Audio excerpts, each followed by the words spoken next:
Hello. Welcome on back to my channel. I hope you all are doing well. On Monday, I uploaded this tutorial here on our beautiful model Acacia, and I created this soft glam bridal makeup look, and today we're going to be adding on that to create more of a dramatic, long-lasting look for the holiday season. And I'm doing this all in partnership with WONDERSKIN. So without further ado, if you want to learn how I created this look right here, then keep on watching.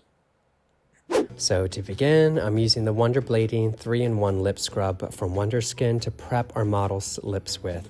After this, we'll be using a lip stain, and I can't stress enough how important it is that the lips are well exfoliated before using a lip stain. And I love this scrub here because it's so easy to use. It's this like mess-free twist-up crayon that's super functional. You can keep it in your purse or in your back pocket, and it leaves the lips feeling incredibly smooth, which is just what we need for the lip stain.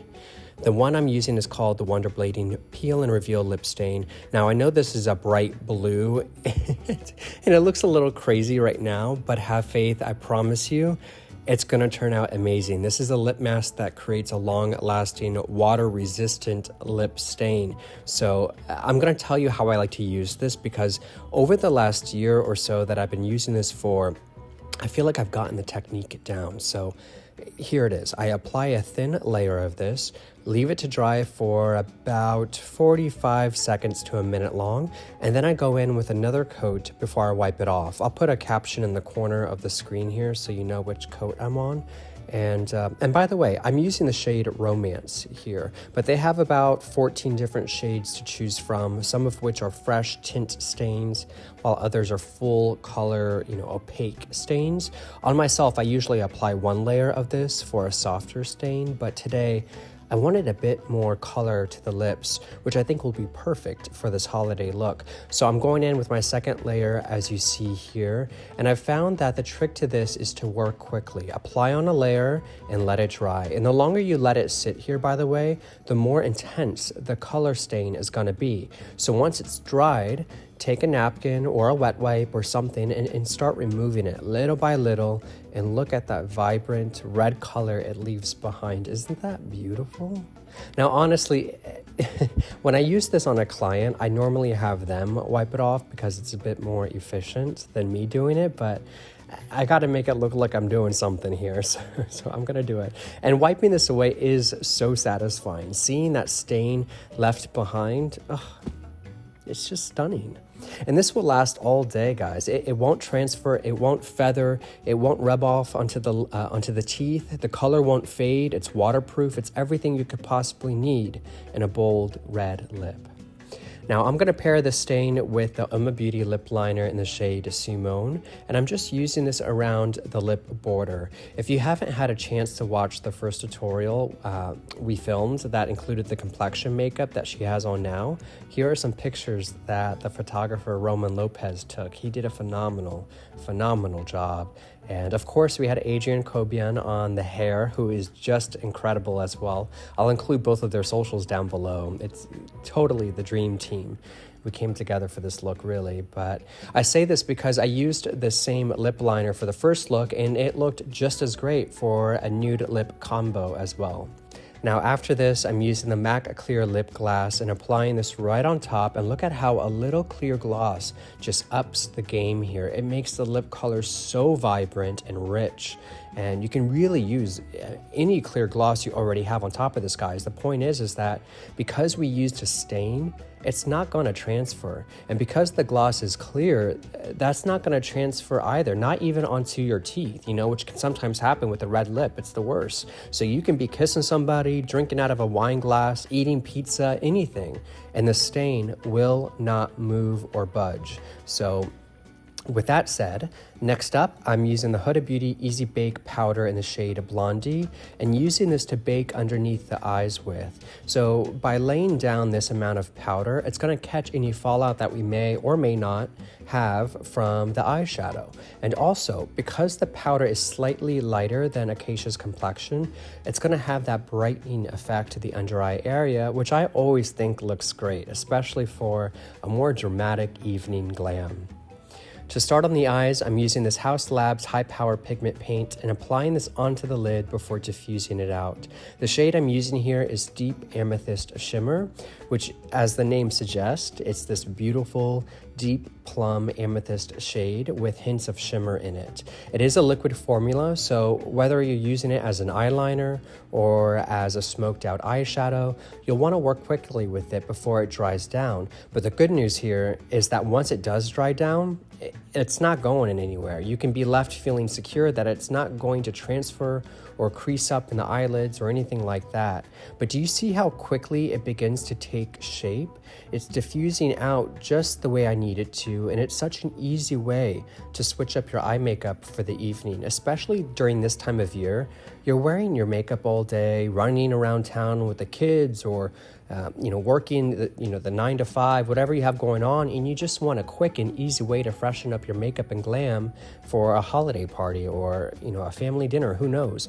You can use these pigment paints as is, or you can build on top of it with an eyeshadow, which is what I'm going to end up doing here next with the Huda Beauty Lovefest Obsessions eyeshadow palette, and starting with the deep plum shade on the left-hand side corner of this palette there, and lightly applying this to the corner of the eye. This is going to help build intensity in the shadows and give depth to the eye makeup.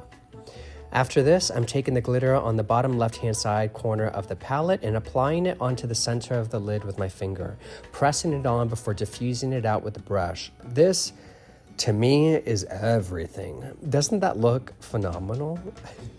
I love glitter, and this whole look is kind of becoming it's becoming like a Jessica Rabbit inspired moment, but with a modern twist, don't you think? I mean, look at that.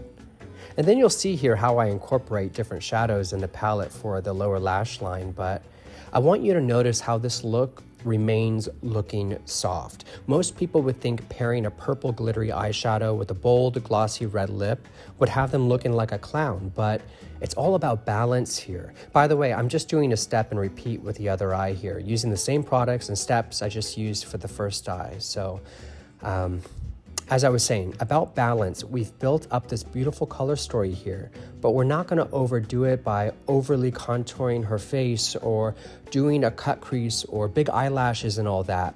And this isn't to say that you shouldn't. Please do whatever makes you feel the most confident. I'm just saying, I'm tailoring this glam to complement Acacia's natural beauty rather than overshadow it. And that's ultimately my job as a makeup artist. It's not always a one-size-fits-all kind of thing.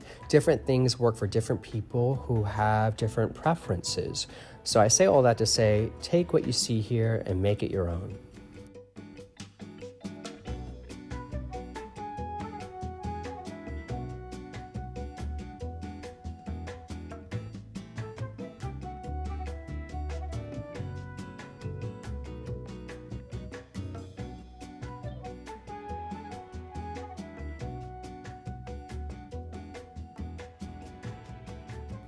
Next up, I'm using the Wonder Blading Dream Brow Gel Serum by WONDERSKIN to fill in and shape her brows with. The shade I'm using here is Dark Brunette, and I'm using the included dual-ended brow brush to apply this on with. I personally like the outer half of the brow to be a little bit more opaque with pigment, so that's why I've started in the middle here, and then you'll see how I begin to softly blend this pigment forward for the diffused natural look.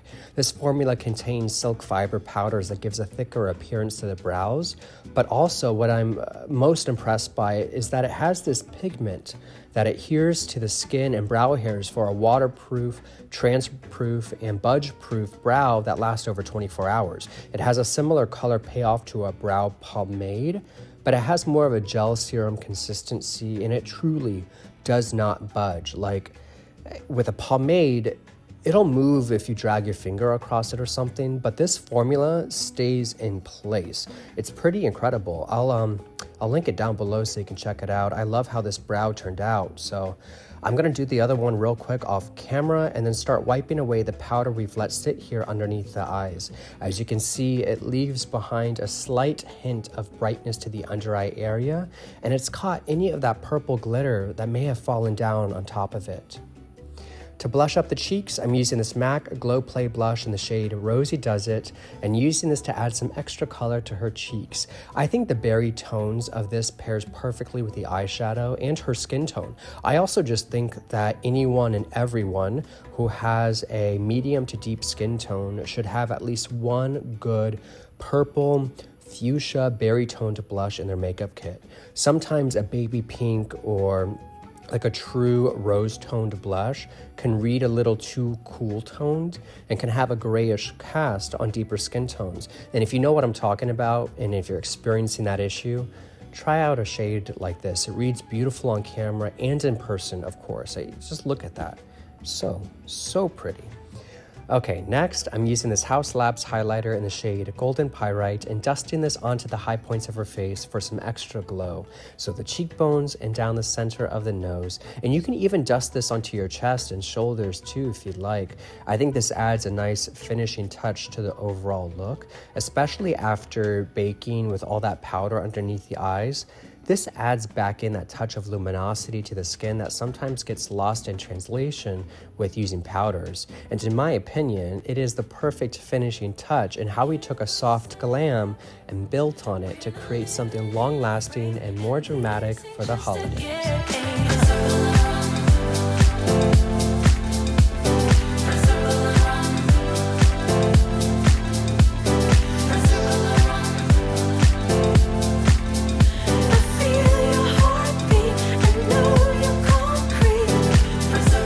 We have it, kids. I hope you all enjoyed today's tutorial. If you did, be sure to give this video a big ol' thumbs up and subscribe to the channel. You can also check out more of my work on my Instagram at Painted by Spencer. And until next time, I'll see you soon.